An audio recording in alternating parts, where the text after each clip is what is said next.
kasama po natin ngayon dito si Law Enforcement Service Director ng LTO, si Director Muhammad Yusuf Lamping. Magandang hapon po, Director. Hi Jiggy, magandang hapon sa iyo, magandang hapon sa lahat ng nakikinig ng GMA7 News today. Opo. Tuloy-tuloy po yung LTO DOTC Oakland Ligtas Biyahe natin. Ito yung direktiba ng DOTC and LTO nationwide, especially dito sa Metro Manila, na iniikot natin, Jiggy, yung iba't ibang bus terminal in Metro Manila para doon sinicheck natin yung mga buses, yung roadworthiness ng bus na bumibiyahe pa probinsya po ay sinicheck ng LTO law enforcement natin. Katulad nung kanyang gulong, wiper, signal light, tail lights, brake light, yung PWD sticker doon sa harap, napaka-importante po nun para doon sa mga kababayan na natin na may mga kapansanan.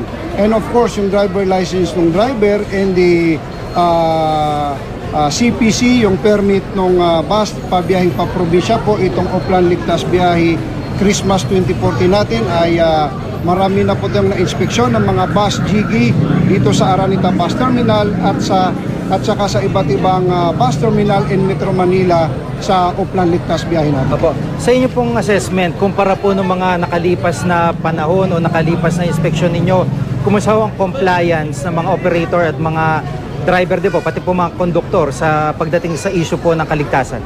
So far, kasi ginagawa po natin ito, Jiggy, itong O-Plan natin, napakaganda po yung direktiba ng Department of Transportation and Communication. Halos quarterly po ay may O-Plan yung LTO DOTC. So parang na-observe ako, very compliance po yung mga bus operator natin dahil so far sa na-inspection natin na almost 100 buses since December 15 up to today, lahat naman po complied yung mga buses, yung mga bus company, yung iba't ibang public utility vehicle doon sa mga bus accessories na ini-inspeksyon ng LTO.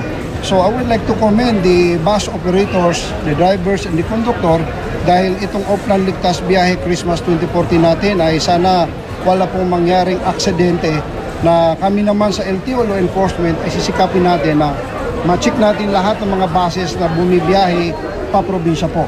So ang isang na-obserban lang natin, GK, ay we're informing the bus operator and the driver and terminal in charge na huwag mag-overload yung buses.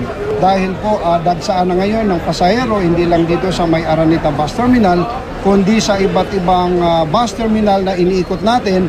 Ang na-obserban po natin, dumadagsa na po since Friday, this weekend and today, medyo dumadami na po yung volume na sumasakay ng bus pa uwi pa probinsya po. Opo, yun hong overloading, paano po pagka wala na sa terminal? Siyempre dito may control kayo, pero pag na-make up ng pasahero, paano nyo po ito namomonitor? Yes, Jiggy, magandang tanong po yan.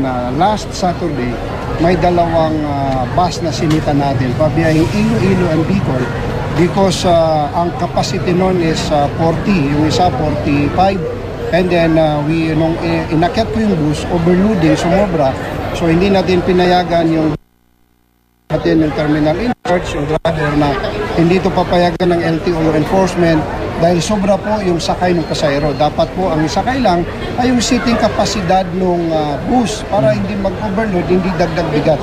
So pumayag naman po yung bus company, pinababa yung sobra na pasahero na 6, yung isa 8. Sabi ko, doon natin pasakayin sa next trip ng bus, pabiyahing pa Visayas and Bicol, para doon sa kaligtasan ng bus, in case na may mangyari po sa bus, makatayo o makapagsiglabas kaagad yung mga pasahero. Napakahirap po pag in case of emergency na mawala ng magkaroon ng emergency yung bus, ay biglaan lang yung takbuhan ng mga pasahero, baka marami pang madisgrasya. Opo, at bukod po rito sa overloading, ano pa po yung may na pinagbabawal na dapat ding mabantayan ng mga kababayan natin na sasakay po? Yes, yan po ang apila natin sa ating mga kababayan, yung nagbibiyahe itong mahal na araw, itong Oakland Ligtas Biyahe Christmas natin. Alam natin na lahat po tayo nagmamadali para makauwi sa ating iba't ibang lugar sa probinsya po. Ang paalala ng LTO DOTC Law Enforcement ay dapat yung dala-dala lang po nila yung comfortably na personal belongings. Huwag na po magdala ng mabibigat masyado ng mga karton o bulto-bultong bagahe para po hindi dagdag bigat sikip ng bus na pabiyahe po pa probinsya. Apo. Maraming pong salamat sa pagkakataon. Thank you po, Gigi. Ito pong Oplan Ligtas Biyahe natin ay by direktiba ng ating DOTC Secretary Jun Abaya and LTO Assistant Secretary Alfonso Tan na binigyan ng direktiba yung lahat ng regional directors nationwide. Namumuno po dyan yung lahat na regional directors Luzon, Visayas, Mindanao, itong Oplan Ligtas Biyahe. And then kami naman sa LTO Central Office ay itong Metro Manila ang iniikot natin. Kasama na dito yung mga taxi bay area, kasama na dito pinagbabawal yung nangongontrata ng mga taxi driver. Marami na tayong Gigi na would like to take this opportunity na babala din sa mga taxi operators, sa mga taxi drivers na wag po mamili ng pasahero, wag mangontrata. Dahil so far since December 15 up to today, mga almost 30 na po yung na-issue natin ng TOP na namimili ng pasahero. Yan po ay bawal na bawal, malaki po ang penalty niyan. So kami po sa LTO, DOTC ay serbisyo publiko po. Maraming pong salamat, sir. Gigi, maraming salamat po. Si Director Muhammad Yusuf Lamping, Director po ng Law Enforcement Service ng LTO.